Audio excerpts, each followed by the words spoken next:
Hi guys, Gavin Townsend, the transformation guru, here with my client Barry. Barry, how old are you? 73. And when were you born? 1944. So, talk to the audience about the 1940s. What was it like to live in the 1940s? Sort of when I got up to 4 and 5, was, you never heard about diets and stuff, and people was on ration books anyway, so you couldn't just go down the shop and buy sweets how you wanted. You just had a ration, you was rationed to what you every week. So, same with your food and that, so there was not a great deal of food and that you could, overindulge on. So basically... So you could only live on what was readily available? Yeah. What your ration book, you was allowed so many ounces of sugar, so many ounces of cheese, so many ounces of butter. Once that was gone, it was gone. You couldn't usually get any more till the next week and you use the ration. So how many years did it take for the UK to recover after the World War? Into the 50s, 60s? Into the 50s, yeah.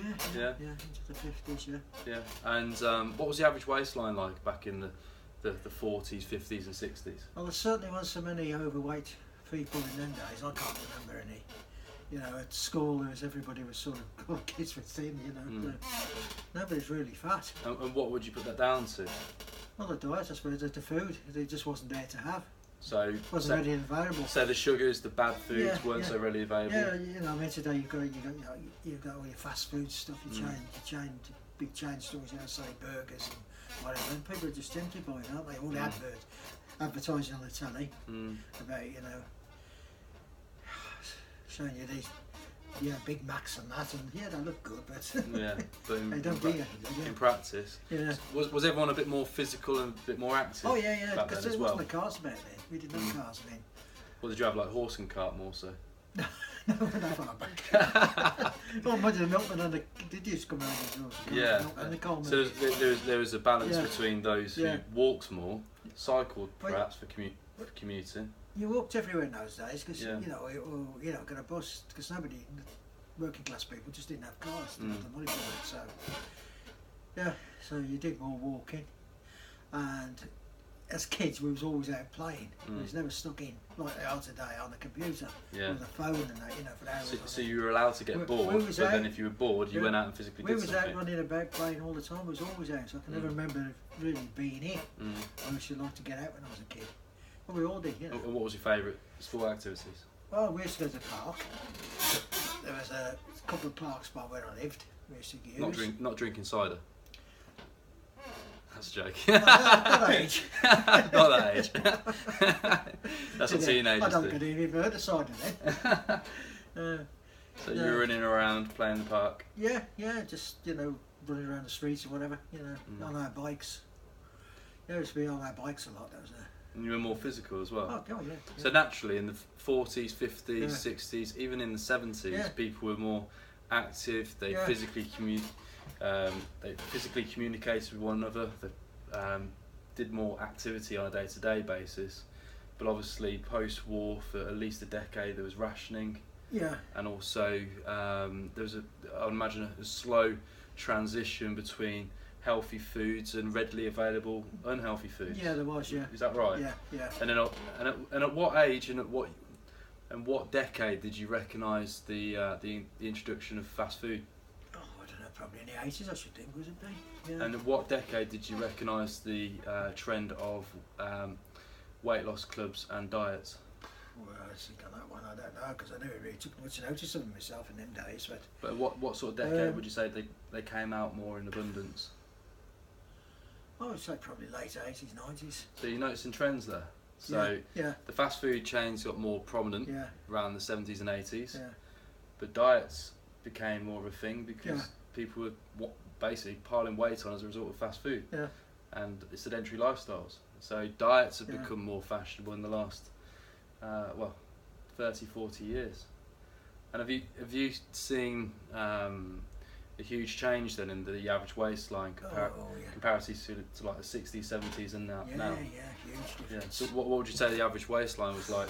Big now. Well, it's big now, but what was it like back then? It'd be normal then, I suppose, different. What, so yay waist for a female, a little bit bigger for a male? Yeah. Nobody was really big in those days, as I can remember. Yeah.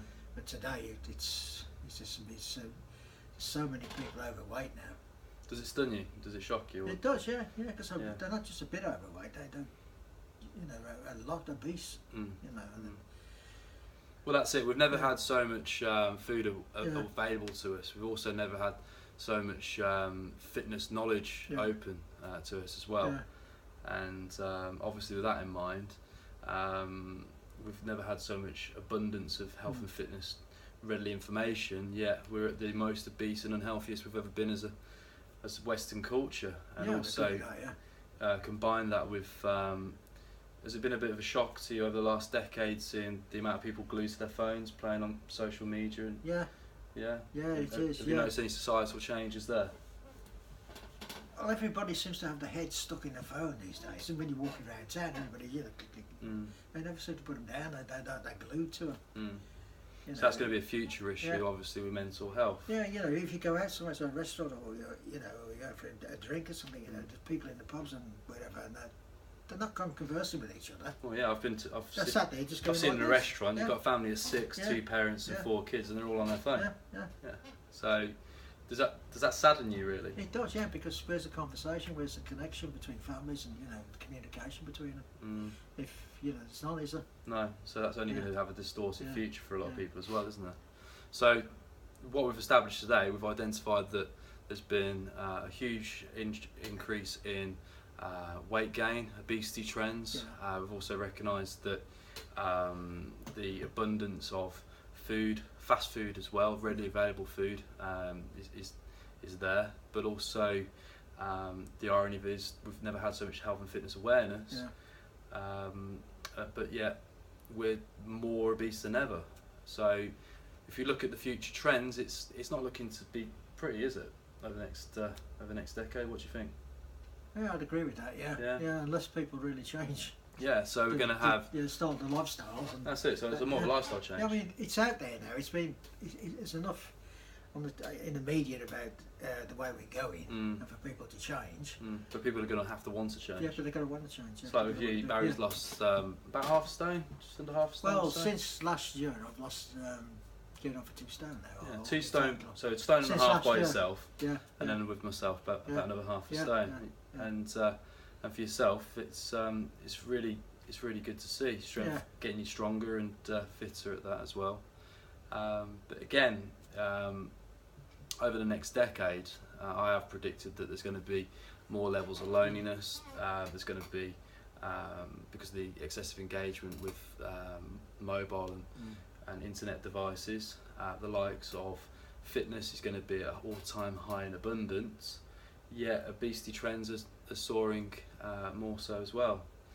And combine that with the fast food world, it's not a good, pretty picture, is it? Not really, no. Not at all. Well, so certainly not, no. So if you're a teenager again, would you say you were happier to have been a teenager when you were, comparatively to nowadays? As I were, yeah. Yeah. Because you engage with people on a one-to-one, yeah. rather than through a mobile device. Yeah, we made our own games. I mean, we did our own entertainment. Yeah. Whatever it was, we was always out doing something.